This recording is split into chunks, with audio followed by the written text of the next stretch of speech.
que Pierre, là, il avait la pensée des hommes, et le Seigneur a dit, c'est du cœur que sortent les mauvaises pensées, voyez-vous. C'est que là qui sortent les adultères. Et là, Pierre, il avait la pensée des hommes, et vu qu'il avait la pensée des hommes, c'était pas quelqu'un qui allait posséder le Seigneur Jésus-Christ, mais il était devenu un adversaire, parce que Satan veut dire simplement adversaire, et il se mettait dans les plans du Seigneur Jésus-Christ, qui devait monter à Jérusalem, justement, et bien, monter sur la croix pour nous sauver. C'était le plan rédempteur de Dieu, mais Pierre, là, ne le savait pas. Voyez-vous, pour ça qu'il n'avait pas la pensée de Dieu à cette époque-là. Il fallait attendre la Pentecôte pour que l'Esprit Saint soit répandu. Et là, Pierre, eh bien, la parole de Dieu nous dit qu'il n'était pas encore, eh bien, dans l'Esprit Saint, parce qu'il fallait que l'Esprit Saint soit répandu. Voyez-vous, il a été répandu à la Pentecôte. Et là, eh bien, Pierre avait une pensée contraire à la pensée de Dieu. C'est pour ça que la parole de Dieu nous dit, je vais regarder vite fait. Je vais regarder vite fait, je crois que c'est dans 2 Corinthiens. J'ai déjà dit plusieurs fois ceci, hein. J'ai déjà parlé pas mal de fois de cela. Voilà. Alors le Seigneur a dit que l'homme charnel a l'esprit du monde, hein. Or nous avons pas aussi l'esprit du monde. 2 Corinthiens 12. Mais nous avons reçu l'esprit qui vient de Dieu. Et la parole de Dieu nous dit, dans 2 Corinthiens 16, qui a connu la pensée du Seigneur? Là, Paul n'avait pas la pensée du Seigneur. Parce que le Seigneur, il lui disait, arrière de moi Satan, car tes pensées ne sont pas mes pensées. Et là, la parole de Dieu, elle dit, qui a connu la pensée du Seigneur pour l'instruire? Or, nous avons la pensée de Christ. 1 Corinthiens 2, 16. 1 Corinthiens 2, 12, nous n'avons pas l'esprit du monde. C'est pour ça que le Seigneur a dit l'homme spirituel juge de tout, l'homme charnel est incapable de juger, il confond les choses. Il croit qu'il y a un démon, il croit les mensonges de ceux qui ont ajouté à la parole de Dieu des choses mensongères. C'est pour ça que le Seigneur a dit qu'il y avait la plume mensongère des scribes. Jérémie 8, 8. Eh bien, que le Seigneur vous bénisse, que le Seigneur vous garde. Je vous ai encore parlé là de la parole du Seigneur. Et nous voyons que si on est au Seigneur, si on est un élu, eh bien le Seigneur il dit que nul ne nous ravira de sa main. Il essaiera de séduire les élus s'il était possible, mais l'adversaire qui se trouve dehors de notre corps, hein, les hommes, tout ça, c'est ça les satans, c'est ça les adversaires. Eh bien ces gens-là, n'ayant pas l'esprit, eh bien ils tordent le sens des Écritures pour leur propre ruine, ils vous ramènent des fables. Le Seigneur a dit, ce sont des fables habilement conçues pour essayer de vous séduire. Mais le Seigneur a dit, vous connaissez les saintes lettres. Vous connaissez, eh bien, l'Écriture. Vous connaissez votre Sauveur. 1 Timothée 3, 16. Les saintes lettres qui nous rendent à salut. Donc, nous voyons que un véritable chrétien, il peut des fois faire les choses de la chair qui se trouvent hors de son corps, comme Paul disait, hein, il disait l'esprit est bien disposé, la chair est faible, il disait quand je veux faire le bien, c'est le mal, c'est cette chair qui s'attache à moi, hein, qui me délivrera de ce corps de mort, mais nous voyons que l'esprit en nous est bien disposé et nous sommes un avec le Seigneur, c'est ça le mariage avec le Seigneur. 1 Corinthiens 6, 13 à 19. Alors, aucun enchantement, aucune malédiction, aucune divination, rien ne peut rentrer dans notre corps parce que celui qui est en nous est plus fort que celui qui est dans le monde. Et le Seigneur a dit, je ne permettrai pas que ton sein voie la corruption. Donc il parle du Seigneur Jésus-Christ, bien entendu, mais il parle aussi de nous, parce que le Seigneur a dit, je suis saint, mais vous serez saints. Alléluia. Alors que le Seigneur vous bénisse, que le Seigneur vous garde, et croyez-moi, au contraire, s'il y a des personnes méchantes, des satans qui viennent vers vous, le Seigneur dit, ils fuiront loin de vous. Parce que vous êtes plus forts que ceux qui sont dans le monde. Le Seigneur a dit, vous êtes la lumière, eux c'est les ténèbres. Et quand la lumière arrive, les ténèbres s'enfuient. Alléluia. Alors je dis ça pour les chrétiennes et les chrétiens, hein, qu'il n'y ait pas d'amalgame, hein, je ne peux pas appeler ça comme ça, qu'il n'y ait pas de gens qui vous troublent. Hein, c'est pour ça que la parole de Dieu nous le dit, hein, il y en a qui altèrent hein, la parole de Dieu. Et on voit que ça a passé par plusieurs, par les moines, par le Vatican, qui veut dire serpent de vin.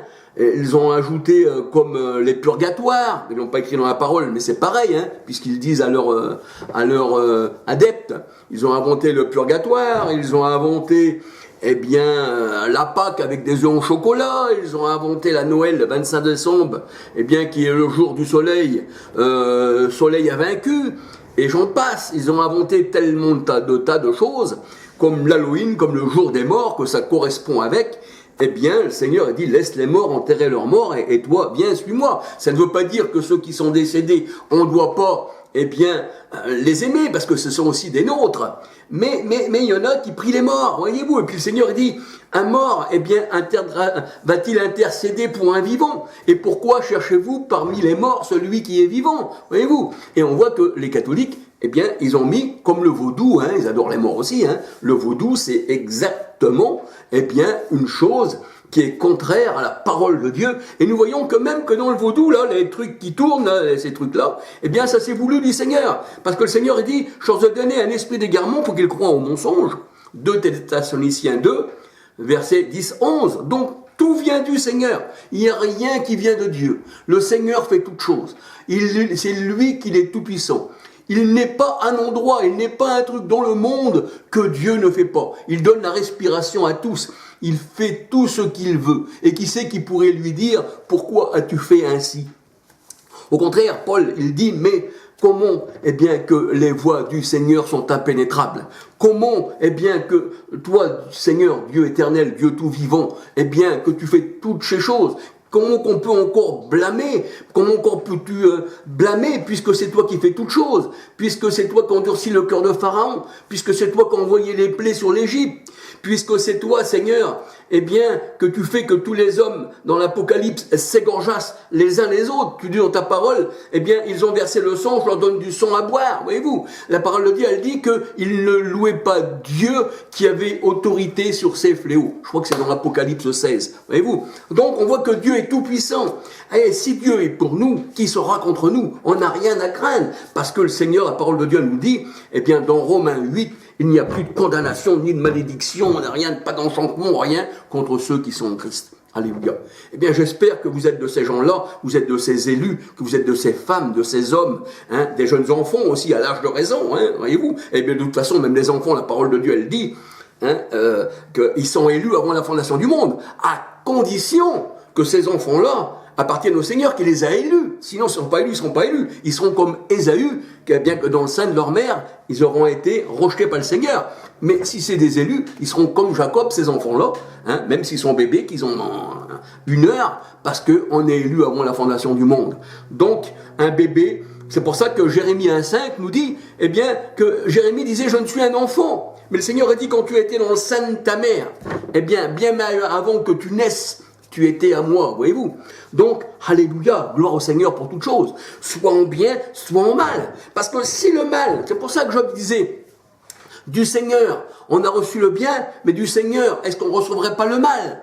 Et puis, il disait encore Job à sa femme, Dieu, a donné, mais Dieu a ôté. Et si nous voyons dans Job, qu'on lit à la fin de Job, on voit que, la parole de Dieu, elle dit, tout ce que l'Éternel avait, mis en épreuve à Job, c'est-à-dire tout le mal qu'il lui avait fait, qu'il lui a fait subir, parce qu'il l'a mis à l'épreuve, l'Éternel ronda au centuple à Job de tout ce qu'il lui avait donné, en épreuve.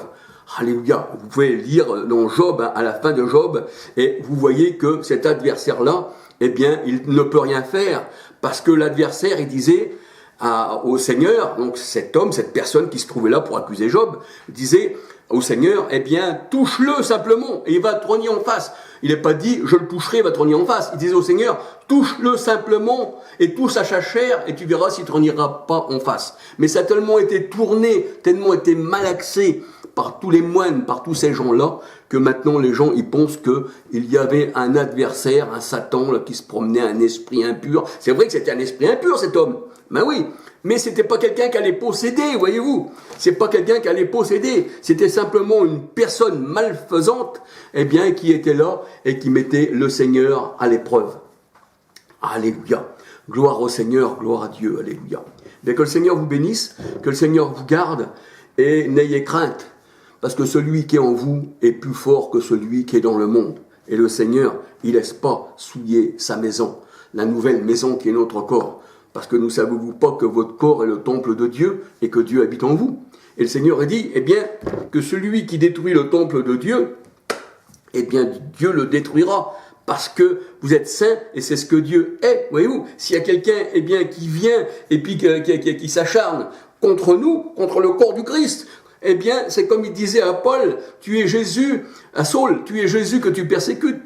Hébreux 9, pardon, pas Hébreux 9, Acte 9. Si on lit Acte 9, 1, eh bien, puis Acte 22, eh bien, nous voyons que Paul, eh bien, malgré qu'il avait des lettres, malgré qu'il avait toutes ces choses-là, qu'il avait encore le sang sur les mains des disciples du Seigneur, c'est pour ça que notre, eh bien, on n'est pas sauvé parce qu'on a fait le bien ni le mal, sinon Paul n'aurait pas été sauvé. Eh bien, on voit que Paul, radicalement, eh bien, il change parce que le Seigneur a changé son cœur, il a enlevé les écailles, il a dit, voici, maintenant tu seras aveugle, et maintenant, voici, tu verras. C'est pour ça que Dieu donne la vue et Dieu l'enlève. Et là, on voit que Paul est devenu une nouvelle créature. Et Paul disait, celui qui m'a élu avant la fondation du monde, eh bien, quand j'ai entendu son appel, je n'ai pas résisté à l'appel céleste. On peut lire ça dans Galates 1, on lit tout Galates 1, et là on voit que Paul, il dit, je ne l'ai pas reçu d'un homme, mais je l'ai reçu de Christ. Donc Christ n'est pas un homme, Christ est Dieu manifesté en chair. 1 Timothée 3,16, Apocalypse 1, 7, 8, la parole de Dieu nous dit qu'il est le Tout-Puissant. Ésaïe 9, 5, 6, 7, pardon, Ésaïe 9, 5, 6, il est le Père éternel. Alléluia. Et bien que ce Père éternel qui est notre Sauveur, et la parole de Dieu nous dit, Malachie 2,10, nous avons qu'un seul Père, qui a été manifesté en Christ, Jean 6, 57, Jésus vivait par le Père, et bien que ce Père qui a ressuscité Jésus-Christ, Romains 8, verset 11, eh bien, nous bénisse. Que le Seigneur Jésus-Christ, par sa grâce, par son corps donné sur la croix, eh bien, nous bénisse. Alléluia. Parce que Dieu était en Christ réconciliant, eh bien, le monde, je veux dire, ses élus avec lui-même. 2 Corinthiens 5, 19. Qu'il vous bénisse abondamment et qu'il vous donne, eh bien, un esprit et des yeux pour voir, eh bien, sa parole qui est spirituelle et sa parole qui ne se comprend qu'avec son esprit. Alléluia. Gloire au Seigneur. Que le Seigneur vous bénisse. Alléluia.